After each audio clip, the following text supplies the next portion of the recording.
They just didn't know what I know, which is I'm the chosen one.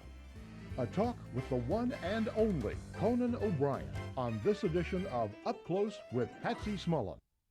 Believe it or not, it's been more than 10 years since the then unknown Conan O'Brien replaced the very well-known David Letterman in the comedy slot that follows The Tonight Show on NBC.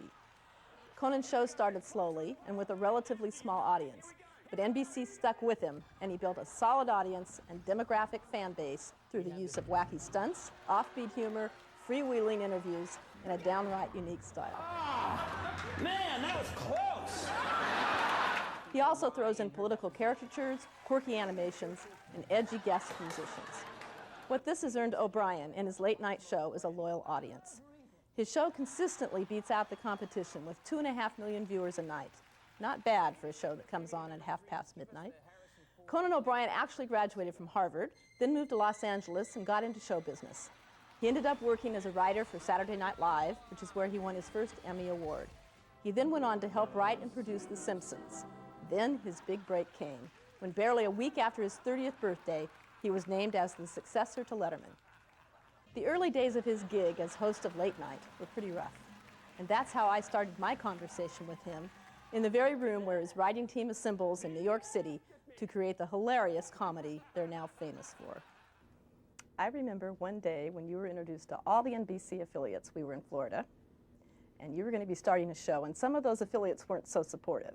Who the hell is this guy? And then you went to work talking with them all over the country, and it's 10 years later. Yeah, well, when I started out, I didn't blame anybody who was skeptical.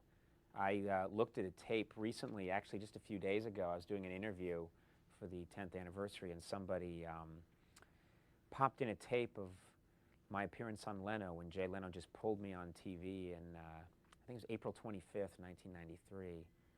And so it's 10 years later, so I have an air of detachment now. I can actually watch the whole thing happen 10 years later, I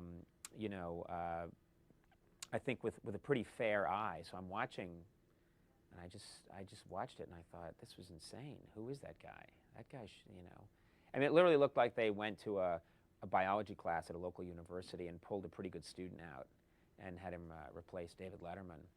I mean, I'm wearing terrible clothes, and I'm stooped over, and my hair is hanging in my face, and I had orange makeup on, and I had my hands in my pockets. It was a freak show.